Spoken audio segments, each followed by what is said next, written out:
اعوذ باللہ من الشیطان الرجیم، بسم اللہ الرحمن الرحیم۔ میں انجینئر اویس درانی۔ وہ قرآنی مختلف جو قرآن کی ٹاپکس ہیں ان میں ہم نے پچھلے لیکچرز میں جہنم کے جو ٹاپکس ہیں ان کو چھوڑ دیا تھا، تو اب ہم دوبارہ جو ہے وہ آئیں گی کہ جہنم جو ہے وہ کون سے لوگ ہیں جو جہنم میں جائیں گے۔ یہ بڑی جو ہے تو قرآن کی روشنی میں جو ہے ہم ان آیات کو کوٹ کریں گے آپ کے سامنے۔ جی وہ کون سے جرائم ہیں جن کا نتیجہ جہنم کا عذاب ہے؟ ہاں، قرآن نے بڑی تفصیل سے اس کا جواب دیا ہے۔ ہر شخص کو نہایت وضاحت سے معلوم ہو جائے کہ کس قسم کے کام انسان کو جہنم کا واجب قرار دیتے ہیں، تاکہ وہ ان سے مجتنب رہے۔ اگر ضابطۂ الہی میں اس کی تصحیح نہ ہو تو ملزم کے لیے اتمام حجت نہیں ہو سکتا۔ قرآن میں بعض اوقات تو خود ان جرائم کا ذکر آیا ہے جن کا نتیجہ عذاب جہنم ہے۔ بیشتر انسانوں کی ان کیٹیگریز کا ذکر ہے جو جہنم میں جائیں گے۔ یہ اسی طرح ہمارے قانون کی طرح جیسے ضابطۂ تعزیرات میں کہہ دیا جاتا ہے کہ بغاوت کی سزا موت اور کہیں یہ کہ باغیوں کو قتل کر دیا جائے گا۔ اب چونکہ انسان صاحب اختیار و ارادہ ہے دیگر اشیاء کائنات کے برعکس، اب انسان جو ہے دیگر مخلوقات مجبور پیدا کی گئی ہیں۔ یہ وجہ ہے کہ مخلوق ان قوانین خداوندی کی خلاف ورزی نہ کر سکتی ہیں اور نہ کرتی ہیں۔ جس قوانین کے مطابق جو ہے جن قوانین کے مطابق ان کو زندگی بسر کرنے کے لیے پیدا کیا گیا ہے وہ اسی طرح کرتی ہیں، لیکن انسان کے پاس یہ اختیار ہے کہ وہ جس روش کو چاہے اختیار کرے۔ اس کا صاحب اختیار و ارادہ ہونا ہی اس کے اعمال کا ذمہ دار ٹھہرتا ہے۔ اسی ذمہ داری کی وجہ سے نتائج اعمال جزا اور سزا کا اکاؤنٹیبلٹی کا سوال پیدا ہوتا ہے۔ اگر یہ بھی دیگر اشیاء کائنات کی طرح ایک ہی روش پر چلنے کے لیے مجبور ہوتا تو اس کے لیے نہ غلط اور نہ صحیح کا سوال ہی پیدا ہوتا، نہ جنت اور نہ جہنم۔ اس حقیقت کو قرآن نے متعدد مقامات پر جو ہے واضح کیا۔ مثلا سورہ ہود میں ہے، ٹھیک ہے، وَلَوْ شَاءَ رَبُّكَ لَجَعَلَ النَّاسَ أُمَّةً واحدہ، ٹھیک ہے، اگر تیرے نشو و نما دینے والے کی مشیت میں یہ ہوتا تو انسانوں کو پیدا اس طرح کرتا کہ سب ایک ہی روش پر چلتی، لیکن اس نے ایسا نہیں کیا۔ اس نے انسان کو راستے کا انتخاب دے دیا ہے۔ اس کا نتیجہ وَلَا يَزَالُونَ مُخْتَلِفِينَ، ان میں ہمیشہ جو اختلاف رہے گا، کوئی ایک روش پر چلے گا تو کوئی دوسری پر۔ الا من رحم ربک، البتہ وہ لوگ جو قوانین خداوندی کے مطابق زندگی، یہاں رحمہ سے مراد وہی ہے، یعنی اگر وہ قوانین خداوندی کے مطابق زندگی بسر کرتا ہے تو ان میں بعد میں اختلاف نہیں ہوتا۔ وَلِكَذَلِكَ خَلَقَهُمْ، انسانوں کو پیدا کرنے کا مقصد یہ ہے کہ وہ اپنے اختیار و ارادے سے صحیح راستہ اختیار کریں۔ وَتَمَّتْ کَلِمَاتُ رَبِّكَ لَأَنَّ جَهَنَّمَ مِنَ الْجِنَّةِ وَالنَّاسِ أَجْمَعِينَ، یہ ہے 11/118 119 آیا۔ اللہ کا یہی قانون تخلیق ہے کہ جس کا نتیجہ یہ ہے کہ انسانوں سے جہنم بھرا جائے گا، یعنی جو اپنے اختیار و ارادے سے جو ہے سرکشی اختیار کریں گے وہ جہنم میں جائیں گے۔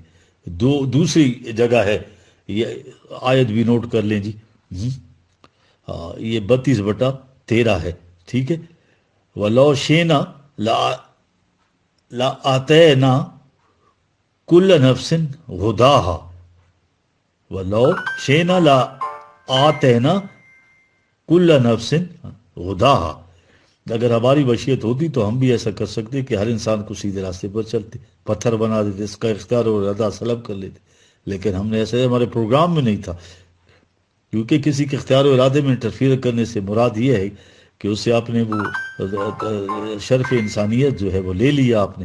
ہاں، اب جو ہے اختیار و ارادے کے غلط استعمال سے انسان اپنی جہنم تیار کرتا ہے۔ اللہ نے اپنی وحی کے ذریعے سارے انبیاء کرام کی وساطت سے بتا دیا ہے کہ غلط راستہ کون سا اور صحیح راستہ کون سا۔ اس کے بعد اسے انسانوں کے اپنے فیصلے پر چھوڑ دیا کہ وہ جو راستہ چاہے اختیار کرے۔ اسی لیے رسول کریم صلی اللہ علیہ وسلم سے کہا گیا اِنَّا أَرْسَلْنَاكَ بِالْحَقِّ بَشِيرًا وَنَذِيرًا وَلَا تُسْأَلُ عَنْ أَصْحَابِ الْجَحِيمِ، 2/119۔ ہم نے تجھے اس مقصد کے لیے بھیجا ہے کہ تو لوگوں کو بتا دے کہ صحیح راستے پر چلنے سے کون سے خوشگوار نتائج سامنے آئیں گے؟ بشیرن سے ہی مراد ہے. اور غلط راستے پر چلنے کی تباہ کن نتائج کیسے ہوں گے؟ نذیرن سے یہ مراد ہے. اس کے بعد تم آپ کی کوئی ذمہ داری نہیں، نہ آپ سے باز پرس ہوگی کہ انہوں نے کیوں غلط راستہ اختیار کیا. یہ تو وہی ذمہ دار ہوں گے. اب یہ گریک فلسفے میں اور باقی مسلمانوں میں بھی اور باقی ساری دنیا نے تقریباً جو ہے ایک غلط نظریے کو اڈاپٹ کیا کہ انسان جو ہے کی فطرت بد ہے، اس لیے وہ غلط راستے پر چلتا ہے. یہ نظریہ دراصل عیسائیت کے اس عقیدے کا پیدا کردہ ہے کہ ہر انسانی بچہ اپنے اولی ماں باپ یعنی آدم و حوا کی گناہ کا بوجھ اپنے کمر پر لادے دنیا میں آتا ہے، اور گناہ کا یہ دھبا کس طرح مٹ ہی نہیں سکتا بجوز اس کے کہ وہ مسیح علیہ السلام کے کفار پر ایمان لائے. ٹھیک ہے. اب یہ فلسفے کا وہ نظریہ ہو یا عیسائیت کا یہ عقیدہ، دونوں کا محصل یہ ہے کہ انسان میں اس کی صلاحیت ہی نہیں کہ وہ غلط راستے سے بچ سکے. اس کا مطلب یہ ہو کہ انسان بھی دیگر اشیاء کائنات کی طرح مجبور ہے. پھر ہاں، انسان غلط راستے پر چلنے کے لیے مجبور. قرآن نے اس غلط تصور کی شدت سے تردید کی، کہا کہ انسان کو کچھ جو ہے وہ پوٹینشیلٹیز دی گئی ہیں، ایکچولائز کر سکتا ہے. اب یہ اس کے اختیار کی بات ہے کہ وہ ان صلاحیتوں کو کس طرح استعمال کرتا ہے. جب غلط کرے گا تو اسے ابلیسی تحریک ہوگی، لیکن انسان اس تحریک کے سامنے بے بس نہیں، اس پر قابو پا سکتا ہے. قرآن نے متعدد مقامات پر ابلیس و آدم کی تمثیلی داستان کے انداز میں یہ حقیقت نمایاں کر دی ہے کہ ہر مقام پر اس ابلیسی چیلنج کے جواب میں کہ میں ابن آدم کو غلط راستے پر ڈال دوں گا، بڑی تحدی کے ساتھ یہ کہا گیا ہے کہ اِنَّ عِبَادِی لَیْسَ لَکَ عَلَیْہِمْ سلطان. یہ 17/65. تیرے جی میں آئے جو کر کے دے کہ میرے جو اطاعت گزار بندے ہیں ان پر تیرا کوئی زور نہیں چل سکے گا، لیکن جو اپنی مرضی سے تیرے پیچھے چلیں گے ان سے جہنم بھر دیا جائے گا. دیکھیں 15/42-43 اور 38/85 یہ آیات بھی مد نظر رکھیں. بہت سی آیات ہیں. لہٰذا کیا اوپر کے پچھلے لیکچر سے کیا ہوا ظاہر کہ لہٰذا جہنم ان لوگوں کے لیے ہے جو اپنے اختیار و ارادے سے غلط راستہ اختیار کریں. جس کام میں انسان کا ارادہ اور فیصلہ شامل نہ ہو اس پر ذمہ داری نہیں عائد ہو سکتی. جس کام کے لیے کوئی ذمہ داری ہی نہ ہو اس کی سزا یا جزا کا سوال ہی پیدا نہیں. اس لیے انسان کے پاس جو ہے نا وہ ایفیکٹ نہیں ہونا چاہیے، اس کے پاس کازز ہونے چاہیے. انسان کازز لے کے جائے گا. ہاں، یہ ہے وہ چیز. اب دوسری کیٹیگری قرآن بتا رہا ہے جو عقل و فکر سے کام نہیں لیتے. ہاں جی، پاگل کو اس کے کسی کام پر قابل مواخذہ قرار نہیں دیا جا سکتا، اس لیے کہ جس میں سوچنے سمجھنے کی صلاحیت ہی نہ ہو اسے کسی عمل کا اکاؤنٹیبل کیسے ٹھہرا سکتے ہیں. لیکن جس شخص میں سوچنے سمجھنے کی صلاحیت ہو لیکن عقل و فکر سے کام نہ لے اور اپنے جذبات سے مخلوق ہو کر قانون شکنی کرے تو اس سے وہ ہوگا مجرم. ٹھیک ہے. اس طرح کوئی دوسرا شخص ہے اپنی فکر سے کام نہ لے، عقل و فکر سے، اور دوسروں کی تقلید میں غلط قدم اٹھائے، وہ بھی سزا کا مستحق ہوگا. قرآن نے واضح الفاظ میں بتایا کہ جو لوگ اپنی عقل و فکر سے کام نہیں لیتے وہ جہنم میں جائیں گے. سورہ اعراف میں ہے یہ آیا 179 ہے. ایسے لوگ جو دل و دماغ رکھنے کے باوجود اسے سوچنے سمجھنے کا کام نہ لیں، جو آنکھیں رکھنے کے باوجود راستہ دیکھ کر نہ چلیں، جو کان رکھنے کے باوجود دوسری بات نہ، ان کی کیفیت ہے کہ زبان حال سے پکار کر یہ جہنم میں جانے والی مخلوق ہے. انہوں نے انسان ہونے کے باوجود اپنے آپ کو حیوانی سطح پر رکھ چھوڑا ہے، بلکہ ان کی حالت حیوانات سے بھی بدتر ہے. ٹھیک ہے جی. حیوانات میں سوچنے سمجھنے کی صلاحیت نہیں ہوتی، یہ صلاحیت کے باوجود مدہوشی کی زندگی بسر کرتے رہتے ہیں. یہ لوگ ہیں جو سماعت، بصارت اور قلب سلیم یعنی مائنڈ سے کام نہیں لیتے. قیامت کے دن یہ اندھے بہرے گونگے اٹھائے جائیں گے. یہ 17/97. ان سے کہا جائے گا کہ تم جہنم میں اس لیے جا رہے ہو کہ تم نے عقل و فکر سے کام نہیں لیا. 36/62 سورہ ملک میں ہے کہ جب لوگ جہنم میں داخل ہوں گے تو جہنم کے دروغ ان سے پوچھیں گے کہ تمہارے پاس اللہ کا پیغامبر نہیں آئے تھے جو تمہیں غلط اور صحیح راستے میں خط امتیاز کھینچ کر بتا دیتے؟ تو وہ کہیں گے ہاں آئے تھے. تو کہیں گے پھر کیا ہوا کہ تم جہنم میں آئے؟ جواب دیں گے لو کنہ نسمعو اور ناکیلو فی اصحاب السعیر 67/10. اگر ہم ان کی بات توجہ سے سنتے یا عقل و فکر سے کام لیتے تو ہمارا شمار اہل جہنم میں نہ ہوتا. لہٰذا جہنم ان کا ٹھکانہ ہے جو سوچنے سمجھنے کی صلاحیت رکھنے کے باوجود اس سے کام نہ لیں. انہی میں وہ لوگ شامل ہیں جو مذہبی پیشوائیت ہے یا سیاسی لیڈروں کے پیچھے آنکھیں بند کیے چلے جاتے ہیں. سورہ احزاب کو دیکھیے ذرا. اہل جہنم کہیں گے ربنا انا آتانا سادتنا و کبرانا فضلونا سبیلا.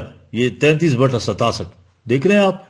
اے ہمارے نشوات دینے والے، ہم اپنے لیڈروں اور یہ مذہبی پیشواؤں کی اطاعت کرتے رہے، انہوں نے ہمیں صحیح راستے سے بھٹکا دیے۔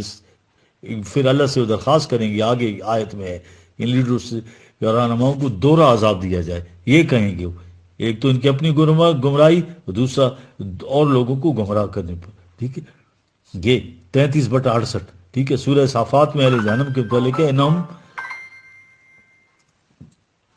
انہم الفوا آباءہم ضالین فہم علی آثارہم یہرعون۔ ٹھیک ہے، یہ 37/69 70 دو آیات ہیں۔ یہ وہ لوگ ہیں جو اپنے آباء و اجداد کو جس غلط میں چلتے دیکھا، اس پہ خود سر پٹ کر بھاگتے چلے گئے، کہیں کھڑے ہو کر سوچے نہیں کہ ہم بالآخر کدھر جا رہے ہیں۔ لہٰذا جہنم ان لوگوں کا مستقر ہے جو عقل و فکر سے کام نہیں لیتے، یا اپنی مفاد پرستیوں جذبات سے مغلوب ہو کر غلط راستوں پر چلتے رہے، یا اپنے مذہبی پیشاؤں کی تقلید میں آنکھیں بند کر کے اسلاف کے نقوش قدم کا اتباع کرتے رہے۔ یہ بھی حقیق جذبات پرستی کا ہی دوسرا نام ہے۔ اصل میں اندھی تقلید انسانی جذبات ہی کی پیدا کردہ ہوتی ہے، عقل و فکر کی نہیں۔